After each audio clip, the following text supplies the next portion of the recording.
जय हिंद, जय भारत बच्चों एवं मित्रों। आज मैं फिर एक नया वीडियो लेकर के आपके समक्ष हाजिर हूँ और ये थोड़ा सा आपको अलग लगेगा, लेकिन मैं आपके साथ हूँ, किसी भी प्रकार की परेशानी आपको नहीं होगी। और आइए देखते हैं यूज ऑफ डू। प्रायः आज तक हम लोगों ने पढ़ा है कि डू का मतलब करना होता है, तो एज ए मेन वर्ब वो करना होता है। डू का मतलब मेन वर्ब में करना होता है, परंतु हेल्पिंग वर्ब में कुछ अजीबोगरीब किस्सा है जो आइए जानते हैं इस वीडियो में। Use of do. Do is used with एम्फैटिक sentence only in affirmative sentence with I, we, you, they and plural number in present tense। पुनः एक बार फिर देखते हैं। Do is used with emphatic sentence only in affirmative sentence with I, we, you, they and plural number in present tense।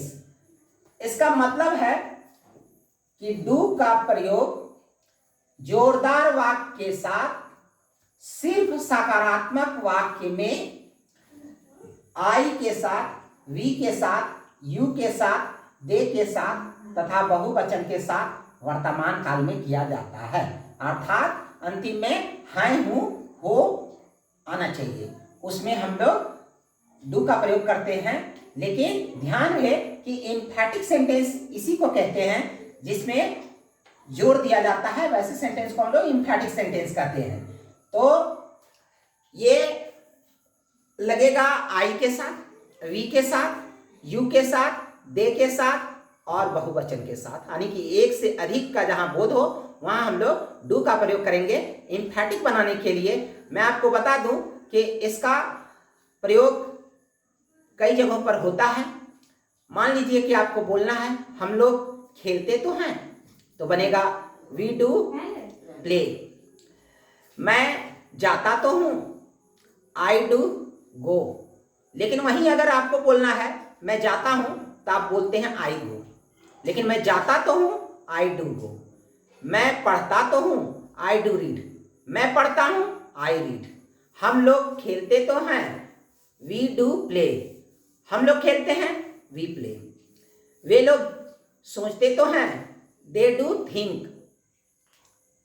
दूसरे शब्दों में देखें तो आप यही समझें कि जहां तो है, ता हूं, ती है, रहे, लेकिन सब्जेक्ट आई, वी, यू, दे तथा बहुवचन होना चाहिए। इसके साथ हम लोग डू का प्रयोग एम्फैटिक बनाने के लिए करेंगे और सिर्फ एक सकारात्मक वाक्य में होगा, यानी कि सिर्फ एक एफर्मेटिव में होगा। यानी कि जो पहला आज तक जो मैंने आपको छह स्ट्रक्चर में बताया, तो पहला को एफर्मेटिव कहते हैं, दूसरा को नेगेटिव कहते हैं, तीसरा को इंट्रोगेटिव कहते हैं, चौथा को इंट्रोगेटिव नेगेटिव कहते हैं, पांचवा को WH इंट्रोगेटिव कहते हैं, छठा को WH इंट्रोगेटिव कहते हैं।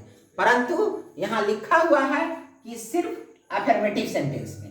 एफर्मेटिव सेंटेंस का मतलब हुआ कि सिर्फ जो पहला वाक्य, यानी कि जो ये शुरू में जो हम लोग लिखते हैं, मैं जाता हूं, मैं खाता हूं, मैं पढ़ता हूं, मैं लिखता हूं, तो वैसे वाक्यों में अगर तो जुड़ा होगा तो हम लोग डू का प्रयोग करेंगे। मैं जाता तो हूं, मैं खाता तो हूं, मैं पढ़ता तो हूं, हम लोग सुधरते तो हैं, हम लोग लिखते तो हैं, हम लोग सोचते तो हैं, आप पढ़ाते तो हैं, आप जाते तो हैं, आप खेलते तो हैं, आप खाते तो हैं, वे लोग आते तो हैं, वे लोग जाते तो हैं, वे लोग पढ़ते तो हैं। इन सभी वाक्यों में हम लोग डू का प्रयोग करेंगे, क्योंकि यहाँ सब्जेक्ट आई होगा, वी होगा, यू होगा, दे होगा। इन वाक्यों के साथ हम लोग डू का प्रयोग करेंगे। और ये वीडियो अगर पसंद आया हो तो आप सब्सक्राइब करना ना भूलें और ज़्यादा से ज़्यादा इस वीडियो को शेयर करें, जिससे कि ज़्यादा विद्यार्थियों तक पहुंच पाए और वो लाभ उठा पाएँ। और बेल आइकन दबाना ना भूलें। जी धन्यवाद।